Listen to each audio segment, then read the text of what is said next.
Hello and welcome back to another episode of Strange Places, and today we'll be talking about HMS Diamond Rock.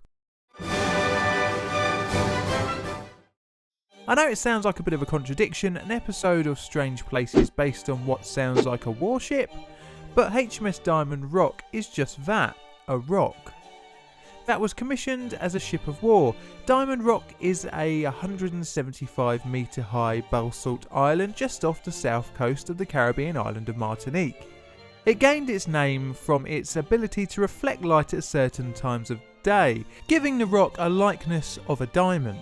In 1802, Britain lost Martinique to the French and were keen to take it back, but were unable due to the navy being overstretched. The position of the rock made it a perfect vantage point over the St Lucian straits, and because of this, in late 1803, Commodore Samuel Hood set out to the rock aboard Centaur. The idea was that he would take over the rock to help with his blockade of the bays of Fort Royal and St Pierre, Martinique. The Centaur had been harassing shipping in and around the St Lucian Straits for a number of months, even capturing Sophie using it as a tender. Both ships frequented the area between the rock and Martinique on the search of French shipping. The rock was regularly boarded to collect a spinach-like plant called callaloo, which was useful in fighting off scurvy.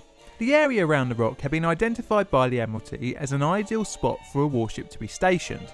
That's if they had a spare one lying around, which they quite obviously didn't. Hood had the ingenious idea of turning the giant rock into a stone warship. On the 7th of January 1804, a party was sent to the island to begin fortification works. Eventually in February, the British made use of calm waters to drag two 18-pounder cannons to the summit, and two 24-pounders at sea level and another halfway up the rock. A garrison of 2 lieutenants and 120 marines were established on the rock under the command of James Wilkes Maurice.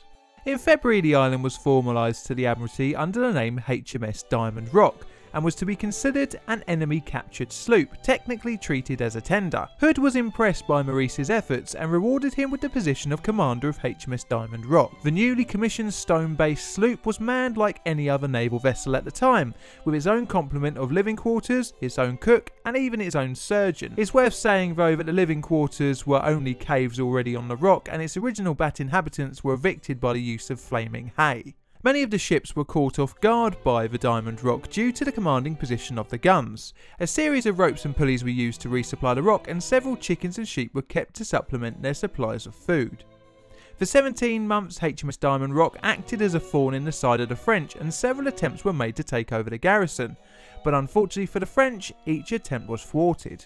Eventually Napoleon issued orders to Admiral Villeneuve to take HMS Diamond Rock, and in 1805 the combined Spanish and French fleets set sail for Martinique. By the 29th of May the rock had been completely surrounded and cut off by the 16 ships of the Franco-Spanish fleet. On the 31st the actual French assault began. Maurice assessed the overwhelming French force and decided that the lower levels of HMS Diamond Rock were to be sacrificed. Orders were issued to spike the guns, with the garrison retreating to the upper levels. 4 Spanish gunboats were used in the attack, and as the first gunboat began to disembark troops, the British hit them with gunfire. The attacking forces had forgotten to bring any ladders with them, so were unable to scale the sheer rock up to the upper levels. Instead, they opted to besiege the British garrison. The British held out until the 2nd of June, when supplies of ammunition and water ran out. Maurice, by the afternoon, opened up negotiations with the attackers.